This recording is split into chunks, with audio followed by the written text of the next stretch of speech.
Kentucky and Tennessee next up. We've got Kentucky here, Tennessee rather, 12, 13-point home favorites in Knoxville. Rocky Top, 63 the total in this game. This is a rivalry. Early in the season, I probably would have said, well, give me Kentucky's defense over Tennessee's. But the Tennessee defense continues to play better and better. Not so much against Alabama, obviously, but, Alabama's pretty damn good offensive football team with Bryce Young.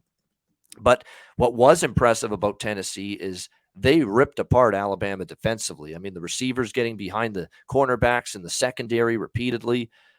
They end up, even after the Alabama win, they played UT Martin last week, put up a 65-24 in that game, and now they get ready for Kentucky.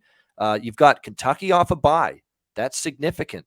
You've got definitely a situational edge here slightly for Kentucky, and Mark Stoops is going to have an opportunity to get his team ready to go for this one. They last played a couple weeks ago, a nice home victory against Mississippi State, 27-17. I think it was probably their best game of the year outside of the Florida win on the road. I thought they were dominant over Mississippi State. The Bulldogs were very fortunate to even be close for much of that game. I'm kind of leaning Kentucky here. I get the Tennessee's dominant right now. They've covered every game this year except one. But that was at home against Florida. They were 11.5-point home favorites against a capable SEC opponent, and they won by 5. There's a lot of points here. What bothers me about Kentucky is not protecting the football sometimes as much. I love their running back, Rodriguez, but he's had some fumble issues. We know Will Levis has had some turnover issues at times.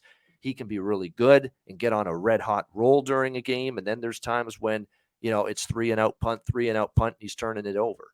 It's been a little bit of that from Will Levis, the quarterback for Kentucky throughout the year. But I'm telling you what, we've got one piece of evidence of Tennessee being a home favorite this year against a solid, not great, but a solid SEC team. That was Florida, and they only won by 5. And it was a competitive game throughout pretty much. So I'm kind of leaning underdog Kentucky off a bye, very good defense. It's not going to be easy to contain Hooker and these weapons of this Tennessee offense, which are just outstanding. We know they could pop for 40 or 50 every week. Even against a defense like this, they could, because we just saw what they did to Alabama a couple weeks ago, but especially at home. But I just think in this spot, I don't know if you're going to get Tennessee in that same, we're revved up for Kentucky the way we were for, you could tell early in that game, Tennessee was on their toes, on their game against Alabama. Can they replicate that here for 4 quarters against Kentucky? What do you think here, Conor, Matt, Kentucky, Tennessee? Yeah, it just seems like, riding the high, after that and everything. And then you got this game, even though it's at home, I'd be leery of just laying it here. And it's moved to 13. I don't think this gets to 2 touchdowns, but who knows? That's where I'd really want Kentucky if you could get 14 here. You mentioned their fumble issues. One thing with Kentucky's been good ATS on the road. I think their defense is pretty good. But you saw Tennessee just take apart Alabama, who you could think has a pretty good defense, obviously. So I like the points here as well. I think Levis, Rodriguez, I think they'll move it on Tennessee. It's kind of exactly like, I know Florida got the back door. We had probably both had the points in that game, I think. This could be similar. So I just think it's too many here. They're just big, happy, best team, undefeated in the country, Tennessee. So I like the points with Kentucky as well. I don't know about the total. This could just go over, just stay under. I got to look into it a little bit more.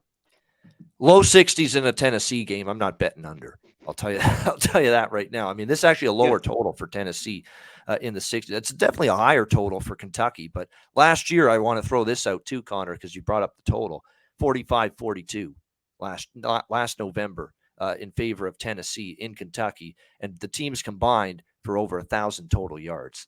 So it ended up being a shootout last year with these two teams. And look, Kentucky lost that game 45-42, but 612 total yards. Kentucky outgained Tennessee 612 to 461 last year in that crazy back and forth affair. And Will Levis had no issues moving the ball, 31 of 49, 372 through the air, 3 touchdowns, 1 interception. Rodriguez got going on the ground as well. But I do think this is a little bit of a better Tennessee defense. They do play Georgia too. I'm pretty sure.